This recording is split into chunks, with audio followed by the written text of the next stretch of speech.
Hello दोस्तों, आज 78वीं श्रृंखला में आज का टॉपिक है साधु इतना दीजिए जामे कुटुंब समाए, मैं भी भूखा न रहूं, अतिथि भी भूखा न जाए। दोस्तों, ऐसा मेरे को लगता है कि आज आपको भी जब कभी कल्पना होती है कि अपने को अध्यात्म की तरफ जाना है, तो सबसे पहले आप क्या करते हो? आप एक यूट्यूब चैनल देखते हो जिसके अंदर में एक बड़ा सा दाढ़ी हुआ साल या कंबल उड़ा हुआ, यदि हिंदू धर्म है तो गेरुआ पहना हुआ, मोमेडियन हो तो हरा चूंगा, क्राइस्ट हो तो सफेद, या अन्य धर्मों में उनके धर्मों के हिसाब से एक चोला पहना हुआ व्यक्ति तो आपको दिखेगा धीमा बोलते हुए, और आपसे बहुत ज्यादा कई अन्य चीजों की, सांसारिक चीजों की, यदि उसका कोई आश्रम है या कुछ है अन्य है, तो आपसे जाने अनजाने में आज नहीं तो कल उसकी ये उम्मीद रहेगी आप उससे जुड़ोगे और अपने उसके जो आश्रम है या जो भी है उसका पंथ है या जो भी उसका सेंटर है जहाँ पे आप बाद में कुछ ना कुछ डोनेशन देते जाओगे।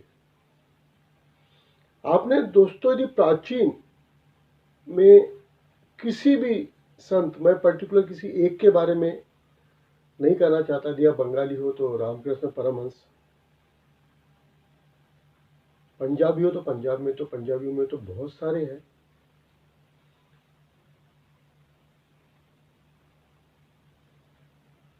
उसी तरह हिंदू हो तो हिंदू में भी आज भी बहुत है।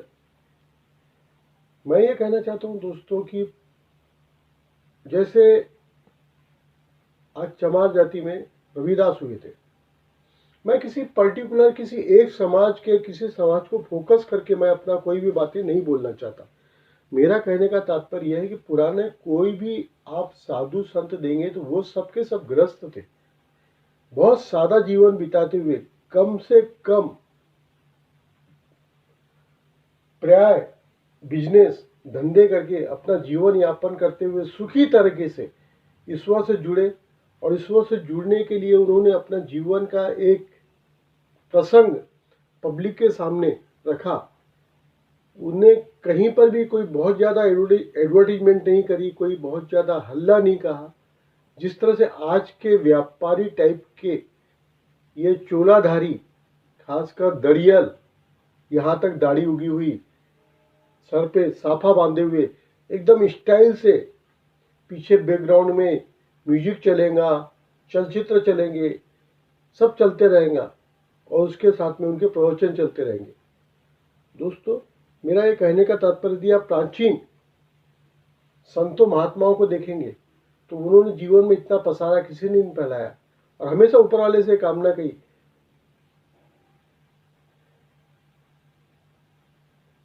कि हमेशा भगवान इतना मुझे दे कि जिससे मेरा जीवन चल जाए और कोई मेरे यहाँ साधु संत आए तो भी भूखा ना जाए। दोस्तों, मेरा हमेशा कहने का तात्पर्य यही है कि आप ऊपर के पहनावे से, कि वो किस तरह से पहना हुआ है, कितना बुढ़ा, कितना थकेला दिख रहा है, इस तरह से उसका आकलन करके उससे न जुड़े। ना कोई ऐसे आश्रम की जाके खिड़कियां पोछे, दरवाजे पोछे और सामने भिखारी का जो टोकरा आता है उसमें दान दे। मैं ये नहीं कहता कि हर कोई इसमें 100% गलत होगा, हो सकता है इसमें 10% कुछ लोग सही हो, लेकिन 99% ऐसे ही लोगों से आप जुड़ रहे हो, और कुछ समय के लिए आप जाके अपने सिर्फ मन की तुष्टि के लिए कुछ जगह पे अपना समय देके या दान देके आप सोचोगे कि आप किसी अध्यात्म से जुड़ रहे हो, तो दोस्तों दूर तक कुछ नहीं है। आप ये गलतफहमी हटा दो।